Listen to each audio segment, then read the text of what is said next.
Morning, gents. Okay, here's some clips from the weekend.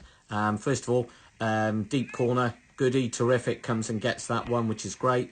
Just wondering from your point of view, Goody, the second one, could you have not done the same? Now, I don't know. I couldn't see, looking from it, I can't see in that area where you are. All I can see is that it's bang in the middle of your box where you get that one, the first one. Now, I'm taking into account, obviously, you had your perforation sort of dilemma going on, and I'm just wondering, what could we do more there for again? How can we stop that? Do we need to put somebody else? I don't know who's between you and the number 10. So somebody's between the two of you. Do we need somebody bigger and stronger on a player like that? I don't know who it is that's there, that's more or less getting bullied and going to head it in. But yeah, just for future reference, I think more than anything. Second one, to me, we talk about playing forward. This is what we did in the second half. All right, it's a crap ball forward, but because we played forward, we do get an opportunity from it. Straight away, Ty buries it top. Oh, no. But again, do you see what I mean? That was just coming from our kickoff, and that's what we done. We played forward, so we got that opportunity. Again, this one comes out to me. We're talking, these now next few clips are about decision makings, individual decision makings. Morgs, you get the ball there. Can we not have a shot? Can we not have a shot? Can we not have a shot? Can we not have a shot? Too late. Do you know what I mean? You had 2 or 3 chances then to maybe pull the trigger. And earlier on, you'd already had a couple of shots. So to me, we knew what it was like. The wind was against them, and it's about making decisions under pressure. Could we not maybe have had a pop and had a shot? This next one for me is, okay, game management. This is in the last minute. Okay, well, it actually on the clock, it's 50 minutes, 23 seconds. And Goody, you've gone long very quickly. Comes back. Josh, you win possession of it. There's 3 of us there. And again, we're sort of rushing and panicking it. And we're hooking a ball forward that we don't need to do.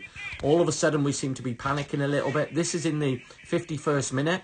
And I think Goody probably rushes it because he wants to pull off a save. But in all seriousness, guys, we've got to manage that better because he doesn't catch that greatly. Goody makes a save, and then Roy does a great block.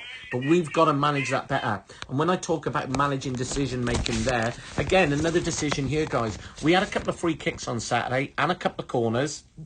And in all fairness, we are not going to beat them in the air on Saturday, will we? We know how big they are. We're all man for man, and, we're going to do well to beat them in the air. So to me, can we not think about maybe that? And that, whoops, that's probably a player in the crowd, which is pretty decent as well. But again, we got 2 of our most creative players, our wide players, with no one there. Okay, I know the player on the post will come off, but to me, we're going to be 2v1 with our most creative players. Jake, you've won 3 penalties for us this season. To me, you can get in the box and win that ball and maybe get something. It's still on, but we've gone into the box and, we're not going to win much of a header against that lot. But just again, another decision-making.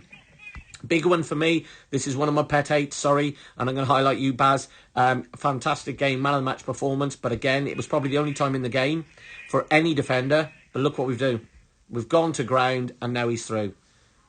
And then he can deliver across where he wants to. What I'm saying there is, because listen, he may well beat you for pace. He may do all of that. But he's going to run a straight line. If you stay in a straight line, he's got to do something extra special. But because you dive in, it gives him an opportunity to pick out across.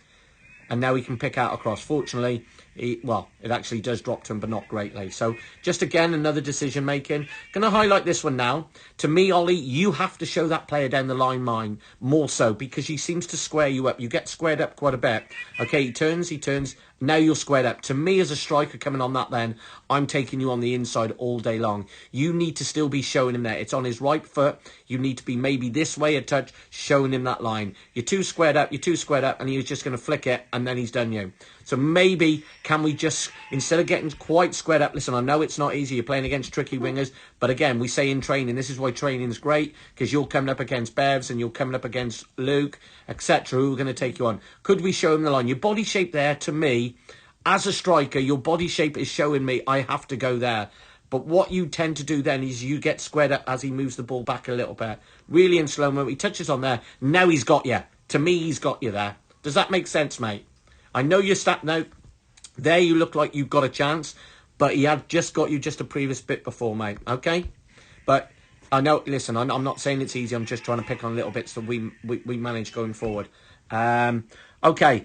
I'm just going to end now, guys, with some great clips of us playing out. And this is just me talking through it. You know, again, Finn, great ball out wide to our players out wide because we're isolating them out there. Now we're against them 2v1 and we look to play forward. Again, little creative play. This is in the first couple of minutes. Again, we were just offside. But again, it's great playing out from the back. And we did this a couple of times. Here's another one. Goody with a great ball.